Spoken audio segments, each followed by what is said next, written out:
Welcome back to Giants Latest, the place where you will find out everything you need to know about the New York Giants. Make sure you hit the subscribe button and the thumbs up on this video. Let's get right into it. Let's talk about Jackson Dart because there has been some conversation about what number he was going to wear. He ended up picking number 6, and he made jokes during rookie minicamp that to the media that he was going to see how it looked in pictures before he decided whether or not he wanted to keep it. So that was a couple weeks ago, and now he most recently in an interview was asked about, whether or not he offered Tay Banks any money to take over number 2, which is the number that Dart wore in college. And he said that he did. He actually offered Tay Banks some sort of money. We don't know what the sum was, and that Banks basically turned it down, or he wanted more money and Jackson Dart wasn't willing to do it. So I love that he offered that to him. The thing about Banks is I just am like, why did you take number 2? I don't like that number for a corner. And I know this is like old school mentality and whatever, but I just feel like the way that football was and the way that it should be from a numbers perspective is there are certain numbers that certain players wear. Like, I don't want to see a quarterback wearing number 99. You know what I mean? It's just not for a quarterback. So just like I don't want a corner wearing a single digit number. That's not for you, buddy. I want my quarterback to be in a single digit, or at the very least, he can wear double digits, but it cannot be above the number, let's say, 18. Maybe 19, which is what Jameis Winston is wearing, but anything over 20 is not for you. I just prefer it that way. I think especially if you're like new to the game or you're new to these players and you're trying to figure out who they are and you're like, why is he wearing 2 when all of the other corners are wearing all different numbers? I don't know. It's just, I don't like it. Just a personal preference. So anyway, I wish that Banks had given up number 2 because you're a corner. That's not for you. Give the 2 to the quarterback. Anyway, but sounds like Jackson Dart is sticking with 6. And I do think that all of the rookies who pick their numbers, it sounds like they're all kind of staying that way. So I haven't heard anything about Dart switching out of 6. It sounds like Scadaboo loves the number 44. He picked it for a reason. He wore 4 in college, and he knows the history behind Giants players like Bradshaw, who wore 44, and the type of runner and running back that he was. And I think 44 is a perfect fit for him. Same thing with Darius Alexander, who's wearing number 91. He said he knows the history of Justin Tuck and the number, and it's not retired and all of that. So it sounds like all of those guys are going to keep their numbers, which I think is great. I just still think that Dart should be wearing number 2, and I think that Banks should be giving it up, but I don't make the rules, so we'll see what ends up happening. We are officially less than 100 days until the NFL season. 99 days, guys, until the NFL is here. I am so excited. I'm trying to temper my expectations, but I'm mostly just excited because I love football season. And the whole offseason, I spend so much time, talking about free agency and the draft. And then, when things like that go well, I think it's natural to get excited about the team, but it's also just as a football fan, someone who likes to place bets and someone who likes to just watch football as a whole, I love college football. I'm excited for that to pick up again. And knowing that the NFL is so close with these OTAs and the veteran camps and the cuts coming, like, I don't know. It's something about it. It gets me so excited and I love it. I love football season. I'm not wishing the year away, but I am getting excited that it's coming up soon. And I just want the Giants to not ruin it for me this year. Just like, let Giants fans go to games and be excited and watch the offense score touchdowns and watch the defense get sacks and turn the ball over and, things like that.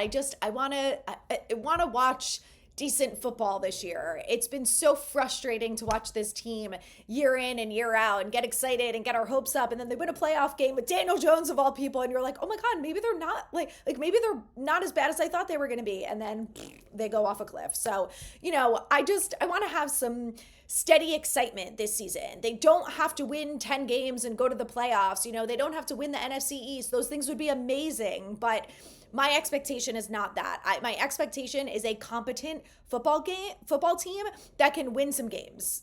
That's my hope and expectations for this team. And it's getting a little bit closer. So with every day that passes and we get closer, I get a little more excited just knowing that football season's back and the tailgates are coming and the cooler weather, which I'm not ready for that. But we haven't even had summer yet. But, honestly, what is better?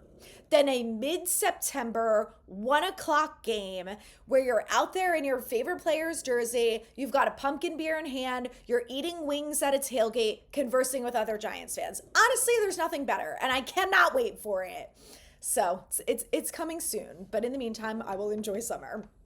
Okay, I want to talk about this because I got some inside scoop over the weekend, and it's about this. So, do you remember, I'm sure everyone remembers, right before the Super Bowl, where Michael Strahan waved the Eagles flag and was singing Fly, Eagles, Fly. And basically every Giants fan to ever exist was like, I literally hate you. I cannot believe that you had the nerve to do that. You are a traitor.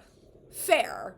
Absolutely fair response. That's how I felt. And I still feel a little bit like that. That was so rude. Like, why are you not rooting for the Chiefs? Inexcusable. We're not going to dive too deep into that. But the reason that I bring that up is because I found out that the alumni, former Giants players, were having issues with the front office and the coaching staff. And if you'll remember, Michael Strahan, when he was asked about that after getting bombarded on social media from Giants fans being like, you're the worst, bro, I cannot believe that you had the nerve to do that, he said something along the lines of, well, I was taking shots at the front office because of the way that they have, managed this team and they've been embarrassing to watch and blah, blah, blah.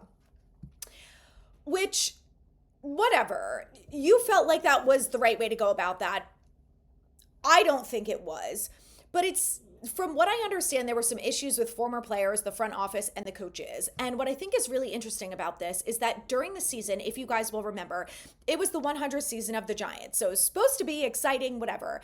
And I was at the home opener where they got blown out by Minnesota, and Lawrence Taylor and Phil Simms, they had a ton of alumni in the building. They did this amazing Legends event during the summer. Like, there were a lot of alumni that were involved in this whole thing. And it was such a wonderful celebration of the history of the Giants and the franchise and the Super Bowls and Lawrence Taylor and like these amazing football players who have come and gone through this organization.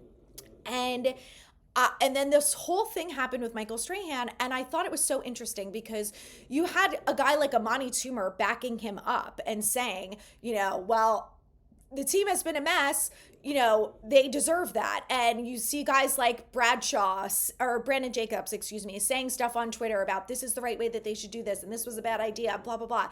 And I just think it's really interesting. So it sounds like there was some turmoil with former players and with the coaching. And it sounds like that's been resolved, which we're going to talk about in a minute. But the thing that I think is really interesting about this whole situation is that, I think from a fan's perspective like us, a lot of us have complained about the coaching and have seen the issues. But what I feel like, especially after hearing Strahan say that, I'm like, you are Michael Strahan. You are a legend in the Giants building. Are you really trying to tell me that if you went in and sat down with Shane Bowen or Dable or John Mara or Joe Shane and said, listen, I want to be involved. The defense needs help. What can I do to help? Can I come to practice? Can I do this? Can I run through schemes with them? Whatever he wanted to do to feel like maybe he could have helped the organization,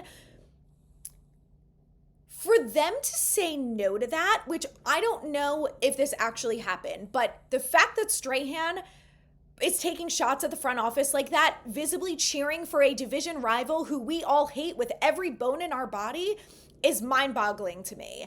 And I think that is so unacceptable. If something like that really happened where the Giants said, and I really get this vibe from Dable and I really don't like it about him, it's one of my biggest complaints about him, is that he is like it's my way or the highway and I know better than everyone else type of person. And when you just went 3-14, my good sir, you better get your shit together because that is unacceptable. You are not the smartest person in the room. You are not the best coach in the NFL. I don't give a shit that you won Coach of the Year 2 years ago, because what this team put on the field week in and week out last year was the most embarrassing display of football that I've ever seen in my 35 years of life. And it's not just me. I mean, I know my uncle and people who have been watching the Giants who are in their 50s, 60s, 70s said it's the worst thing they've ever seen. Lawrence Taylor literally said that he thinks that if him, Phil Simms, and the rest of the team went out and played football at this age, not warming up, not being in the gym, haven't looked at a playbook, nothing, that they would be 100 times better than this current football team. And you have the nerve in the front office to turn down any outside help? That's is egregious behavior and unacceptable.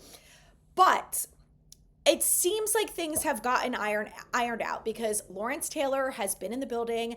Carl Banks, which we know Carl is always in the building, and so is Phil Simms. They have a good relationship with the Giants. They do the preseason games, they call the home games. Howard Cross, like there are former players who are in the building who are very involved.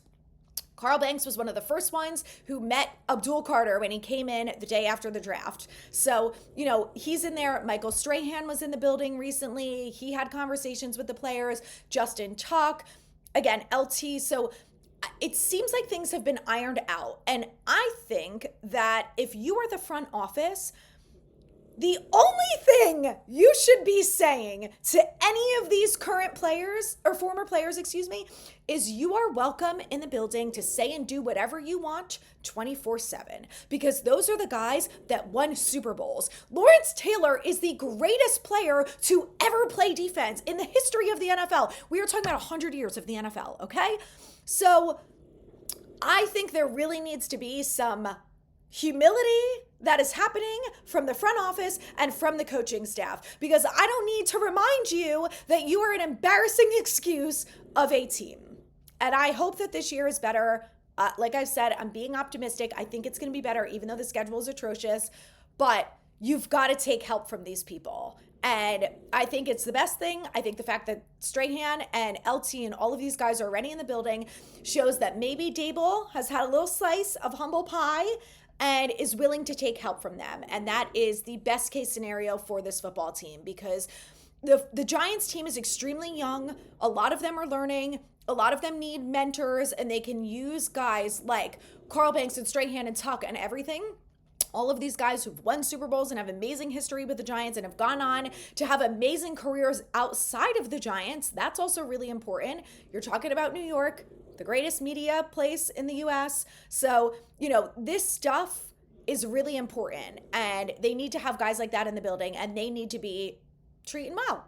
So I'm glad that it sounds like Strahan and them have ironed it all out. And like I said, I want to see more from the alumni. They should be involved. They should be in meetings. Lawrence Taylor should absolutely be mentoring Abdul Carter. Football only. Everything outside of football, for the love of God, don't listen to a word that Lawrence Taylor says.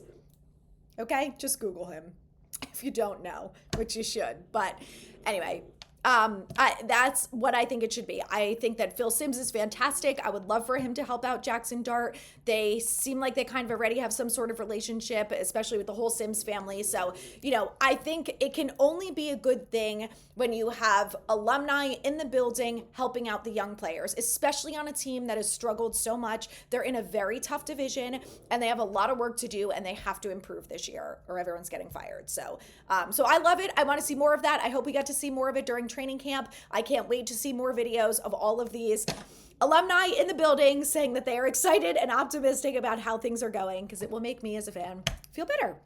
So stay tuned for more New York Giants info. Hit that subscribe button for more.